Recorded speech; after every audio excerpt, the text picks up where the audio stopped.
давоми як ҳафта дар пойтахти ӯзбекистон шаҳри Тошканд чемпионати ҷаҳон оид ба санъати муҳорибаҳои омехтаи ғайрикасбӣ баргузор гардид, ки он миёни ҷавонони аз 18 то 20 сола ва калонсолон роҳандозӣ гардид. Размкарони кишвари мо дар ин мусобиқа дар ҳайати комил ба пойтахти кишвари Ӯзбекистон сафар намуда дар маҷмӯъ соҳиби 14 медал аз ҷумла 6 тилло гардиданд. Аз рӯи маҷмӯи медалҳо тими миллии ин риштаи варзиши кишвари мо танҳо аз мизбонон медал камтар соҳиб гардиданд. қайд кардан ба маврид аст, ки варзишгарони кишвари мо дар рақобатҳо барои ишғоли зинаҳои ифтихорӣ ҳунарнамоӣ арзанда намуданд. бахусус ба Ёқубҷон Сафаров дар вазни 56 килограмм миёни варзишгарони аз 20 сола боло медали тилло ба даст овард. ҳамчунин дар ин сину сол Масъуд Одинаев дар рақобатҳои вазни 74 килограмм низ нишони тиллоро ба даст оварда қаҳрамони ҷаҳон гашт. Дар сини соли аз 20 сола боло Қосим Сардоров дар рақобатҳои вазни 83 килограмм низ қаҳрамони ҷаҳон шуд.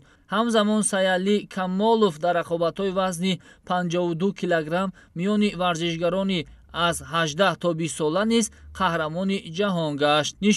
нишони тиллои панҷуми мунтахаби санъати муҳорибаҳои омехтаи Тоҷикистонро Баракатулло Асадуллоев дар рақобатҳои вазни 56 килограмм миёни иштирокчиёни 18 то 20 сола соҳиб гашт. ҳамзамон варзишгари ҷавон ва умедбахши тоҷик Иброҳим Раҳимзода низ дар рақобатҳои вазни 70 килограмм миёни варзишгарони 18 то 20 сола қаҳрамони ҷаҳон гашта нишони тиллоро ба гардан овезон кард. се тан аз варзишгари дигари кишвари мо Беҳрӯз Хуршедзода, Шоҳзод Одилзода ва Ҷамшед Неъматов бошад дар вазнҳои худ дар финал аз рақибони худ мағлуб гардида дар ниҳоят соҳиби нишони нуқра гаштанд. 5 тан аз намояндаи дигари Тоҷикистон бахусус Шоҳҷаҳон Каримов, Шоҳимард Абдулназаров, Ҷовидон Маҳмудов, Абдулло Абдуллоев ва Мустафо Алибеков бошад дар вазнҳои худ зинаи сеюми ифтихориро ба даст оварданд. бояд бигӯем, ки